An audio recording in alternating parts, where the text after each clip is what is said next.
Hello everyone and welcome back to my channel. This is Ujjwal Whatifs and I am back with a new video. It's a part 9 of what if Ash started his Pokemon journey with Mew. I the Ujjwal Whatifs am the writer and editor of this series, and before we start let's give the answer to my last question of who was Ash's first friend in this whole what ifs. And the answer is Ash's female shiny Ho-Oh. Sadly only one person gave the correct answer at Andy Roberts-N6N3E. A loud shout-out to his. Now let's begin. Previously, Ash's team grows immensely powerful through rare hatches and legendary captures. He gains a mutant rock dragon-type Larvitar, catches the legendary Entei. Along the way, the group thwarts Team Rocket scams. Misty's Togepi hatches, and Bulbasaur evolves into Ivysaur. Later shiny Celebi emerges from a portal, hatches Serena's egg into Manaphy, and surprisingly voluntarily joins Ash's team via his Ultra Ball.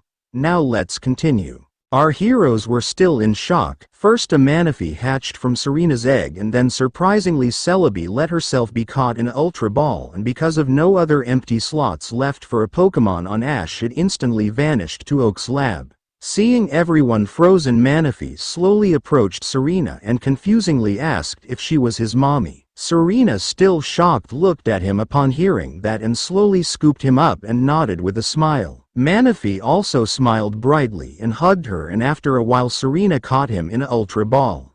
Meanwhile Ash exchanged for Celebi with one of his Pokemon and talked with her on why did she join him. The mythical Pokemon spoke, claiming to have observed Ash the Chosen One throughout his past, his present and his upcoming future. She also acknowledged the profound bond he shared with his Pokemon, which she wanted to be part of. She then admitted that she might have joined him sooner, if it had not been for the Manaphy's egg. Knowing Celebi's power, Ash wasn't surprised she had seen his future. He also realized that drifting through time meant a life of total isolation. Her search for a companion wasn't just a whim, and since she had chosen him, Ash accepted her wholeheartedly. Then he returned her to the Ultra Ball. Just then Misty and Brock came out of their shock. They then applauded Ash and Serena's for the mythical catches. Then they all resumed their journey together.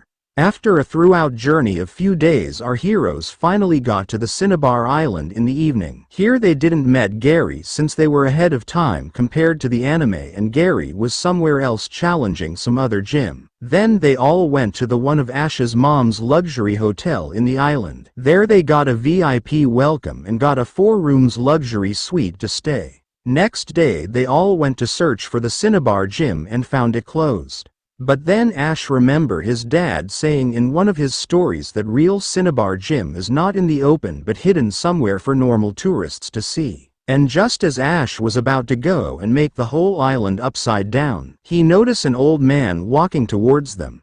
The old man walked to him and team and told them that he knows where the real Cinnabar gym is. It's just they have to answer to some of his riddles to get there. Ash noticed something is wrong about the old man. His mustache and hair were not real but a fake, so he read his surface thoughts and found out that he was the gym leader of Cinnabar Gym, Blaine, and he was testing them via those riddles. So Ash, showing sportsmanship, didn't went further and decided to overcome this challenge without using his powers.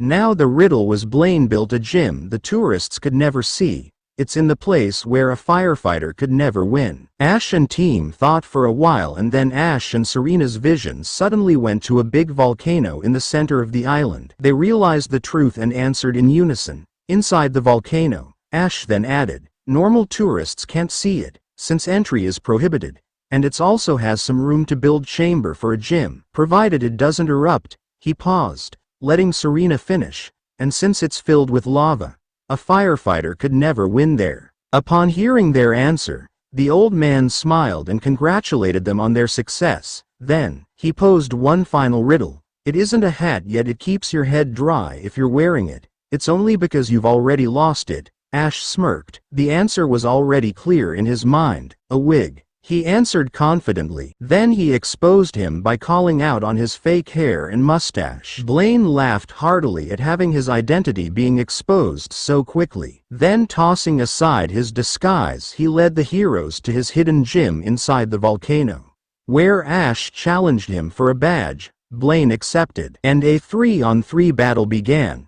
Ash's Wartortle and Frogadier fought grueling matches, eventually taking down Blaine's Ninetales and Arcanine. Ash recalled his Pokémon to let them rest after their hard-fought victories. Despite being down 2 rounds, Blaine remained smirking. Knowing his ace could easily overturn the tide, he calmly made the call. A jet of lava erupted from the battlefield's magma pool as a massive Magmortar emerged. Ash countered by releasing his mutant Gyarados, who entered the battlefield with a deafening roar. Their clash was legendary, the intensity causing the very chamber to shudder. Then after a final devastating Dragon Rush and Hydro Cannon in rapid succession from Gyarados, Magmortar fainted. Gyarados collapsed shortly after from exhaustion, but since Ash still had 2 Pokémon remaining, he was declared the winner and earned his 7th gym badge. Also got some Pokédollars. Then to recover from the tiring battle, he went with his friends and Pokémon to spend some peaceful time on Cinnabar Beach. Next day, as Ash and his friends were leaving Cinnabar Island, they encountered a distressed Wartortle who led them to an injured Blastoise in an island after Ash healed the Blastoise. He learned that Blastoise had been attacked by a mysterious, powerful and territorial Pokémon deep in the forest. And Ash, being Ash, asked for the location and went there with his friends. In there they were suddenly attacked by a shadow which later was revealed to be a wild Sceptile who attacked them for trespassing on his territory like he did to that Blastoise. That Sceptile was fierce and pretty strong for a wild Pokémon, and Ash, upon noticing the green lizard, decided to add him on his growing team. So he released his shiny Charizard. On the other hand, Sceptile smirked upon seeing a strong opponent. Had a fierce battle with him. He was agile, dodged many of Charizard's attack, but because of his lack of battle experience and clear type disadvantage at the end got caught in one of Charizard's attack and got hit by his powerful Fire Blast, which knocked the green lizard out from the game. Then he got caught by Ash. Later Ash discovered from Sceptile that he was not originally from here. He was abandoned by his original trainer 2 years ago for being weak Trico on his visit here. He was somewhat similar to our shiny Charizard, and because of that Charizard sympathized with him, while Ash promised to make him the absolute beast just like Charizard. Sceptile, upon hearing that, looked at Charizard, then at our boy Ash, and nodded towards him. Then Ash returned him to his Cherish Ball and went back with his friends to the Cinnabar Island to wait for the next ferry. Few days later, after taking a direct ferry from Cinnabar to Pallet Harbor, Ash and his team walked to Ash's home. Along the way, Ash rescued a wild Mr. Mime from Team Rocket. Later in Pallet Town, Ash and Serena enjoyed a joyful reunion with Red, Delia, and Grace, who had officially moved her residency to Kanto. Misty and Brock were initially starstruck to meet the Kanto champion, but they soon grew comfortable during their multi-day stay, and before departing for his final gym badge, Ash left Mr. Mime to Delia. Realizing this Pokémon preferred a peaceful life at home over the heat of battle. Then he received his keystone from Professor Oak, sent by Sycamore, refined on a bracelet with a surprise megastone of Charizard.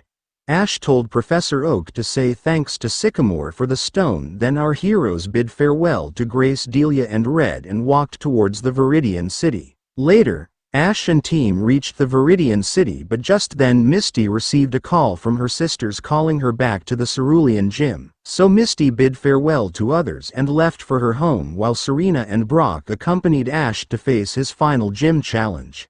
In front of the castle-like Viridian Gym, 2 guards stopped our heroes at the entrance. Then after verifying their IDs, they allowed them inside. Walking through a long corridor, our heroes entered the gym's battle chamber. There, a man in a black suit sat opposite them, wearing a nonchalant expression, one hand supporting his face while the other gently patted his elegant Persian. Seeing him, Ash realized this man was the gym leader. He stepped forward and issued a challenge. Giovanni accepted with a calm, domineering look and stated the rules as if it were a daily routine, which it likely was. Unlike other gyms you faced, this would be a full team battle. Whoever lost all their Pokémon first would lose, recited Giovanni. Ash nodded and readied himself for battle. Giovanni then sent out his Dugtrio first, which was defeated by Ash's Frogadier with ease. One after another, Giovanni's giant Nidoqueen and Nidoking fell to his Gyarados,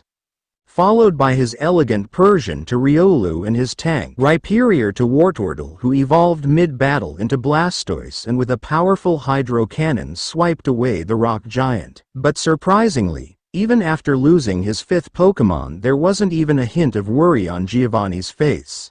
Instead, he looked almost exhilarated, as if he had been waiting for this day for a long time. And now it had finally arrived. Calmly, he recalled Rhyperior and fixed his gaze on Ash with a gleam in his eyes as a wild, unhinged smile began to form on his face. Then soon a dark, deranged laugh echoed through the chamber, sending chills down Serena and Brock's spines. Then a declaration came. Finally, a worthy opponent. Then he again continued his laughter, but then amidst it, a calm voice cut through. So, are you finally going to bring out that Pokémon you were hiding from the beginning? Ash asked, his gaze now serious as he pointed toward the wall beside Giovanni. Giovanni froze, a genuine surprise flashing across his face. So you know, huh? He looked somewhat shocked, but soon his wicked smile returned. It won't matter anyway. Soon you won't be able to tell anyone. With that, he pressed a hidden button. The wall Ash had pointed at began to shift, sliding open to reveal a secret chamber. From the darkness within, a black armored, alien-like Pokémon stepped forward, an heavily armored Mewtwo.